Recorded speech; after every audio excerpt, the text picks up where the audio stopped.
വലിയ രാഷ്ട്രീയ ചോദ്യമാണ് ഉയരുന്നത്. കോൺഗ്രസ് നേതാക്കൾ തന്നെയാണ് ഇക്കാര്യം ചോദിച്ചുകൊണ്ടിരിക്കുന്നത്. രണ്ടാം നിര നേതാക്കൾ മുതൽ താഴെത്തട്ടിലുള്ള പ്രവർത്തകർ വരെ ഇക്കാര്യം ചോദിച്ചുകൊണ്ടിരിക്കുന്നു. എവിടെയാണ് കോൺഗ്രസിന്റെ KPCCയുടെ പ്രസിഡന്റ് സണ്ണി ജോസഫ്? എവിടെയാണ് പ്രതിപക്ഷ നേതാവ് VD സതീശൻ?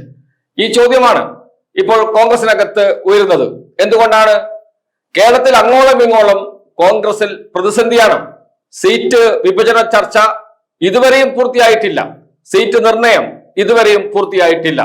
അവസാന ദിവസമാണ് ഇന്ന് വൈകുന്നേരം വരെ മാത്രമാണ് നാമനിർദ്ദേശക പത്രിക സമർപ്പിക്കാനുള്ള തീയതി. അതുവരെയും എവിടെയും സീറ്റ് നിർണയം, സ്ഥാനാർത്ഥി നിർണയം പൂർത്തിയായിട്ടില്ല. ഘടകകക്ഷികൾക്ക് നൽകിയ സീറ്റിൽ കോൺഗ്രസ് മത്സരിക്കാൻ തയ്യാറാകുന്നു.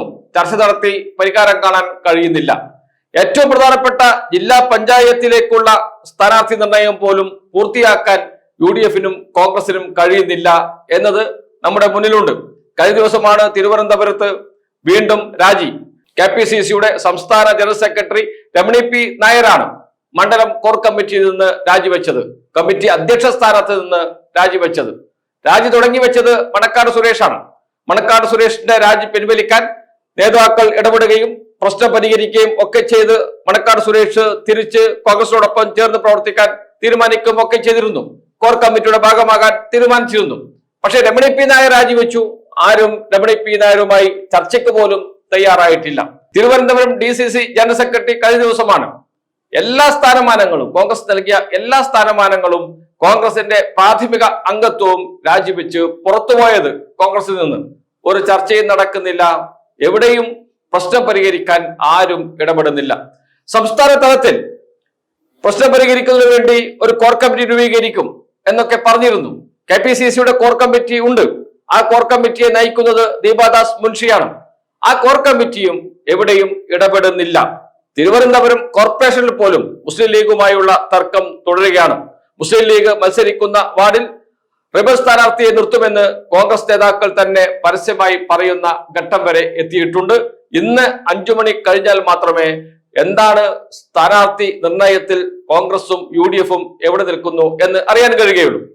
കോൺഗ്രസിൽ മാത്രമല്ല, UDFിലെ രണ്ടാമത്തെ പ്രധാന ഘടകകക്ഷിയായ മുസ്ലിം ലീഗിലും തമ്മിലടിയാണ്. പടന്നയിൽ നാം കണ്ടതാണ്, മലപ്പുറം ജില്ലയിൽ നാം കണ്ടതാണ്.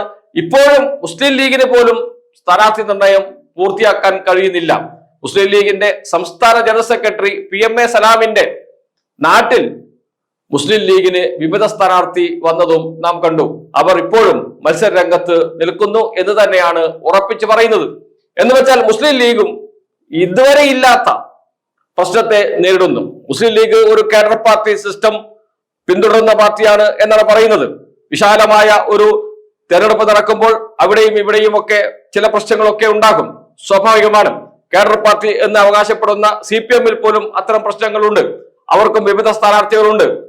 CPMന്റെ ബ്രാഞ്ച് സെക്രട്ടറി തന്നെ വിമത സ്ഥാനാർത്ഥിയാവുന്ന കാഴ്ച കണ്ണൂർ ജില്ലയിലെ പയ്യന്നൂരിൽ നാം കാണുകയും ചെയ്തിട്ടുണ്ട്. എന്ന് വെച്ചാൽ CPMലുമുണ്ട് വിമത ശല്യം. അത് സ്വാഭാവികവുമാണ്. എന്നാൽ അതിനപ്പുറത്തേക്ക് കോൺഗ്രസിന്റെ മുതിർന്ന നേതാക്കൾ തന്നെ, സംസ്ഥാന ജനറൽ സെക്രട്ടറിമാർ തന്നെ സ്ഥാനമൊഴിയുന്ന കാഴ്ച നാം കാണുന്നു. കോഴിക്കോട് നാം കണ്ടതാണ്. കോൺഗ്രസിന്റെ DCC ജനറൽ സെക്രട്ടറി രാജിവെച്ച് കോൺഗ്രസിൽ നിന്ന് പുറത്തു പോകുന്നത് കണ്ടതാണ്. ഇവിടെ പ്രശ്നം, ഇങ്ങനെ നിരവധി പ്രശ്നങ്ങൾ കോൺഗ്രസിന്റെ അടിത്തട്ടിൽ നടക്കുമ്പോൾ, ജില്ലാ തലത്തിൽ നടക്കുമ്പോൾ ഈ പ്രശ്നങ്ങൾ പരിഹരിക്കേണ്ടത് ആരാണ്? അവിടെ ഓടിയെത്തേണ്ടത് ആരാണ്? ഒരു സംശയം വേണ്ട, KPCC പ്രസിഡന്റാണ്. KPCC പ്രസിഡന്റ് കഴിഞ്ഞാൽ കേരളത്തിലെ കോൺഗ്രസിലെ ഒരു സിസ്റ്റം അനുസരിച്ച് രണ്ടാം സ്ഥാനത്ത് നിൽക്കുന്നത് UDFന്റെ ചെയർമാൻ കൂടിയായ പ്രതിപക്ഷ നേതാവ് VD സതീശനാണ്. മൂന്നാം സ്ഥാനത്ത് UDF കൺവീനറെ കുറിച്ച് പറയാം. UDF കൺവീനറെ കുറിച്ച് ഒരു വിവരവുമില്ല. അതിപ്രധാനമായ തെരഞ്ഞെടുപ്പ് നടക്കുന്ന ഘട്ടത്തിൽ UDF കൺവീനറുടെ ഒരു പരാമർശം പോലും വരുന്നില്ല, പ്രസ്താവന പോലുമില്ല, മാധ്യമങ്ങളെ കാണുന്നില്ല. പ്രശ്നങ്ങൾ പരിഹരിക്കാൻ ജില്ലകളിലേക്ക് ഒരു നേതാക്കളും തിരിഞ്ഞു നോക്കുന്നത് പോലുമില്ല. അതൊക്കെ അവിടെ ഏൽപ്പിച്ചിട്ടുണ്ട്, അവരത് ചെയ്തുകൊള്ളും. എന്റെ പൊസിഷൻ അനുസരിച്ച് ഞാൻ അതൊന്നും നോക്കേണ്ട ആളല്ലല്ലോ എന്ന് പറഞ്ഞത് പ്രതിപക്ഷ നേതാവ് VD സതീശനാണ്. എന്ന് വെച്ചാൽ കോൺഗ്രസിൽ തമ്മിൽ തല്ലി നടക്കുകയാണ്. DCC ഓഫീസിലാണ് അടി നടക്കുന്നത്. കാസർഗോഡ് DCC ഓഫീസിൽ നേതാക്കൾ തമ്മിലടിക്കുന്ന ദൃശ്യങ്ങൾ പുറത്തു വന്നു. സോഷ്യൽ മീഡിയയിൽ വൈറലാണ്. പക്ഷെ അവിടെയും ആരും ഇടപെടാനെത്തുന്നില്ല. പ്രശ്നം പരിഹരിക്കാൻ ആരും ആ ഭാഗത്തേക്ക് തിരിഞ്ഞു നോക്കുന്നില്ല എന്നാണ് കോൺഗ്രസ് നേതാക്കളും പ്രവർത്തകരും പറയുന്നത്. ആരാണ് ഇപ്പോൾ കോൺഗ്രസിനെ നയിക്കുന്നത്? ദീപാദാസ് മുൻഷിയാണോ? ദീപാദാസ് മുൻഷിയാണ് എന്ന് ഒരു വിഭാഗം നേതാക്കൾ പറയുന്നു. കാരണം കേരളത്തിലെ കോൺഗ്രസിന്റെ ഏറ്റവും പ്രധാനപ്പെട്ട വേദി, ഏറ്റവും വലിയ ഉന്നതതല സമിതി എന്നത് കോർ കമ്മിറ്റിയാണ്. ആ കോർ കമ്മിറ്റിയെ നയിക്കുന്നത് ദീപാദാസ് മുൻഷിയാണ്. അതല്ല, KPCC പ്രസിഡന്റല്ലേ തീരുമാനിക്കേണ്ടത് എന്ന ചോദ്യം ഉയരുന്നുണ്ട്. KPCC പ്രസിഡന്റിനെക്കാളും ഉയർന്ന പദവിയിൽ ആളാണ് ദീപാദാസ് മുൻഷി. അവരുടെ ഒരു കോർ കമ്മിറ്റി ഉണ്ടാകുമ്പോൾ KPCC പ്രസിഡന്റിന് ഇടപെടാൻ കഴിയുമോ, ഇടപെടാൻ പാടുണ്ടോ എന്ന ചോദ്യമൊക്കെ ഉയരുന്നുണ്ട്. കോൺഗ്രസിൽ എല്ലായ്പ്പോഴും പ്രശ്നങ്ങൾ ഉണ്ടാകുമ്പോൾ പരിഹരിക്കാൻ ഓടിയെത്തുക UDF-ന്റെ ചെയർമാനാണ്. എന്ന് വെച്ചാൽ ഒന്നുകിൽ പ്രതിപക്ഷ നേതാവായിരിക്കും, അതല്ലെങ്കിൽ മുഖ്യമന്ത്രിയായിരിക്കും. അങ്ങനെയുള്ള ആൾ VD സതീശൻ പക്ഷേ ഒരു ജില്ലയിലേക്കും പോകുന്നില്ല, ഒരു പ്രശ്നത്തിലും ഇടപെടുന്നില്ല. ഏറെക്കാലം KPCC ഓഫീസിലേക്ക് കയറിയിട്ടില്ല VD Satheesan.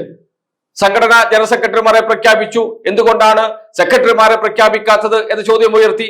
General സെക്രട്ടറിമാരെ പ്രഖ്യാപിച്ചതിൽ VD Satheesan പറഞ്ഞ പേരുകളില്ല. ഇതൊക്കെ ചൂണ്ടിക്കാണിച്ചുകൊണ്ട് KPCC-യുടെ പരിപാടികളിൽ പങ്കെടുക്കില്ല, ഇന്ദിരാഭവനിലേക്ക് ഞാൻ വരില്ല, യോഗത്തിൽ പങ്കെടുക്കില്ല എന്ന് പറഞ്ഞ ആളാണ് VD സതീശൻ, പ്രതിപക്ഷ നേതാവ്. അദ്ദേഹം ഇന്ദിരാഭവനിൽ ചെല്ലുകയും ഇന്ദിരാഭവനിൽ നടന്ന യോഗത്തിൽ പങ്കെടുക്കുകയും ഒക്കെ ചെയ്തിട്ടുണ്ട്. അത് കോൺഗ്രസിനെ സംബന്ധിച്ച് നല്ല കാര്യം എന്നാണ് കോൺഗ്രസ് നേതാക്കൾ പറയുന്നത്. പക്ഷെ അതുമാത്രം മതിയോ എന്ന ചോദ്യമാണ് ചോദിക്കുന്നത് VD സതീശനോട്. ഒരു കാര്യം ഉറപ്പിച്ചു പറയാം, കേരളത്തിലെ കോൺഗ്രസിൽ ആരാണ് നേതാവ് എന്ന ചോദ്യം വളരെ പ്രസക്തമാണ്. VD സതീശനാണോ, KPCC പ്രസിഡന്റ് ആണോ, ദീപാദാസ് മുൻഷിയാണോ, അതല്ല കോർ കമ്മിറ്റിയാണോ? ആരാണ് കോൺഗ്രസിനെ നയിക്കുന്നത് എന്ന ചോദ്യവും കോൺഗ്രസ് നേതാക്കൾ തന്നെ ഉയർത്തുന്നു. നേതാവില്ലാത്ത ഒരുപാട് നേതാക്കളുടെ ഒരു കൂട്ടം ആയി ഇപ്പോൾ കോൺഗ്രസ് മാറിയിട്ടുണ്ട് എന്നാണ് അണികൾ പറയുന്നത്. അതുകൊണ്ട് തന്നെയാണ് അടി മുതൽ മുടി വരെ പ്രശ്നങ്ങൾ ഇപ്പോൾ കോൺഗ്രസിനെ വേട്ടയാടിക്കൊണ്ടിരിക്കുന്നത്. അത് UDF-നെയും ഗുരുതരമായി ബാധിച്ചു തുടങ്ങിയിട്ടുണ്ട്.